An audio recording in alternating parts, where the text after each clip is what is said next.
안녕하세요. 지혜로운 사람은 물을 좋아하고 어진 사람은 산을 좋아한다. 이런 말이 있잖아요. 아, 네. 지자요스, 인자요상. 맞아요. 이렇게 끊임없이 변화하는 물처럼 새로움을 추구하시나요? 아니면 늘 그 자리의 산처럼 안정을 더 좋아하시나요? 오늘 저희가 함께 볼 자료가 바로 이런 대비가 참 두드러지는 사무엘서 1장입니다. 네.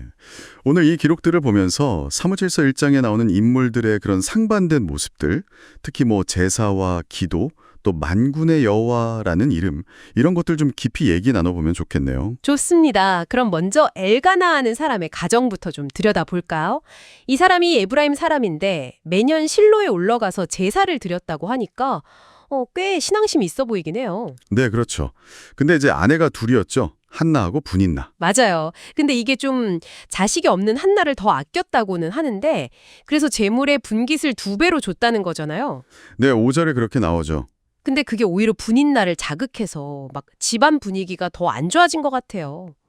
겉으로는 뭔가 경건한 가정 같은데 속으로는 갈등이 꽤 깊었던 거죠. 네, 맞아요. 여기서 이제 하나님께 나아가는 방식의 차이가 좀 흥미로운데요. 엘가나는 보면 3절에도 나오고 정해진 절기마다 꼬박꼬박 가족들이랑 제사를 드리고 또 21절 보면 그의 서원제라고 해서 하나님께 특별히 약속한 제사를 드리러 또 올라가거든요. 아, 네. 뭔가 딱 정해진 규례를 따르는 당시에 좀 공식적인 그런 모습이네요. 그렇죠. 약간 남성 중심적이기도 하고요. 그런데 한나는 완전 다르죠. 맞아요. 엄청난 고통 속에서 10절 이호를 보면 엘리 제사장이 술 취했다고 오해할 만큼 오랫동안 막 울면서 마음을 쏟아내잖아요. 네네, 통곡하면서 기도하죠. 어떤 정해진 형식이라기보다는 굉장히 개인적이고 절박한 그런 기도로 하나님께 바로 나아가는 모습이에요. 서원도 하고요. 여기서 진짜 주목할 만한 게 성경 기록을 보면 엘가나가 드린 그 정기적인 제사나 서원제에 대해서 하나님이 응답하셨다는 말은 딱히 없어요. 아, 그렇네요. 그런데 한나의 이 간절한 개인 기도에는 하나님이 응답하셨다고 아주 분명하게 이야기하거든요. 19절, 20절에요. 아, 그러니까 이게 뭘 보여주냐면 어떤 형식적인 틀도 중요하겠지만 그것 이상으로 하나님과의 정말 진실된 소통, 특히 그 고통 속에서 부르짖는 그 마음 자체를 하나님이 굉장히 중요하게 보신다는 거죠. 뭐랄까 당시 사회에서는 좀 목소리 내기 어려웠던 여성의 기도에 귀를 기울이셨다는 점도 크고요. 와, 근데 여기서 진짜 재밌는 게 이렇게 서로 다른 방식으로 하나님께 나아갔는데 엘가나도 그렇고 한나도 그렇고 둘 다 만군의 여호와라는 이름을 써서 기도하고 제사했다는 거예요. 네, 맞아요. 성경 전체에서 이 이름 만군의 여호와가 처음 나오는 곳이 바로 여기 사무엘상 1장 3절하고 11절이에요. 아니, 왜 하필 여기서 이 시점에 이 이름이 등장했을까요? 만군이면 뭔가 군대, 힘 이런 느낌이 강한데요. 그렇죠. 보통 다윗이 골리앗이랑 싸울 때 외쳤던 이름으로 많이들 기억하잖아요. 만군의 여호와의 이름으로 내게 가노라. 네네. 근데 지금 엘가나나 한나의 상황은 국가적인 전쟁 이런 게 아니라 지극히 개인적이고 가정적인 어려움이잖아요. 근데 왜 이 이름을 썼을까?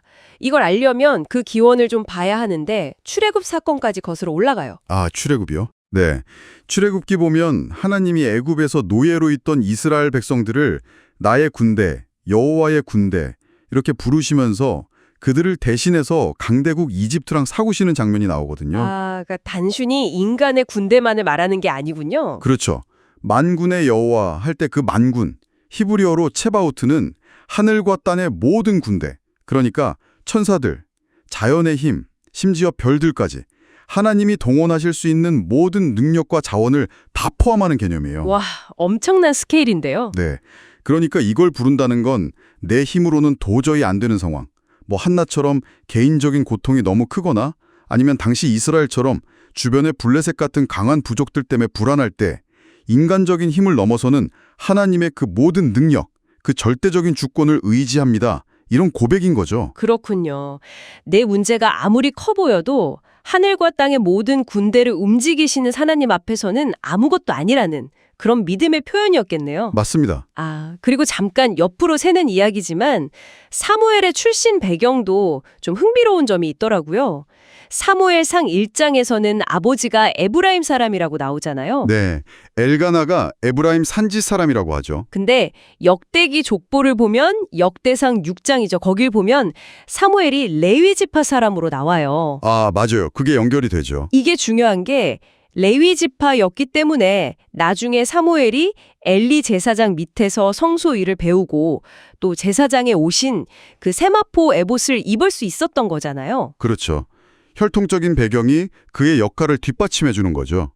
에브라임 지역에 살았지만 혈통은 레위인이었던 거예요. 네, 여러 기록들을 맞춰보니까 이래서 사무엘이 이런 역할을 할 수 있었구나 하고 그림이 좀 더 선명해지는 것 같아요. 맞습니다. 평범한 가정에서 시작된 것 같지만 하나님은 이미 그 배경 속에서도 당신의 계획을 이렇게 짜고 계셨던 걸로 볼 수 있겠죠. 자, 오늘 이렇게 사무에서 1장을 쭉 살펴봤는데요. 어떻게 들으셨나요? 정해진 형식의 제사와 마음을 쏟아내는 기도, 또 겉으로 보이는 공평함과 그 이면의 갈등, 인간적인 연약함과 만군의 여호와라는 그 엄청난 능력, 참 여러 대비들이 있었어요. 네. 오늘 이야기의 핵심은 어쩌면 이거 아닐까 싶어요. 우리 삶에서 정말 감당하기 힘든 개인적인 고통이나 아니면 정말 거대해 보이는 문제 앞에서 그냥 정해진 틀 안에서만 머무는 게 아니라 때로는 한나처럼 그 틀을 넘어서는 아주 솔직하고 진실한 마음으로 만군의 여호와께 나아가는 것. 네. 모든 것을 동원해서 도우시는 그 하나님의 능력을 신뢰할 때 뭔가 길이 열릴 수 있다. 뭐 이런 희망을 발견하는 거죠. 그렇군요. 마지막으로 이런 질문 한번 던져보고 싶어요. 우리말에 자웅을 겨루다 이런 표현 있잖아요. 네, 있죠. 이게 보통은 좀 실력이 비슷한 상대랑 힘을 겨룰 때 쓰는 말이잖아요. 그런데 만약에 여러분 삶에서 정말 이건 상대가 안 된다, 이걸 완전 골리앗이다 싶은 문제나 상황을 또 마주했을 때요. 그때 하늘과 땅의 모든 군대를 지휘하시는 만군의 여호와를 기억하는 것이 그 겨움 자체를 바라보는 우리의 시각을 어떻게 좀 새롭게 바꿔줄 수 있을까요? 한번 생각해 보시면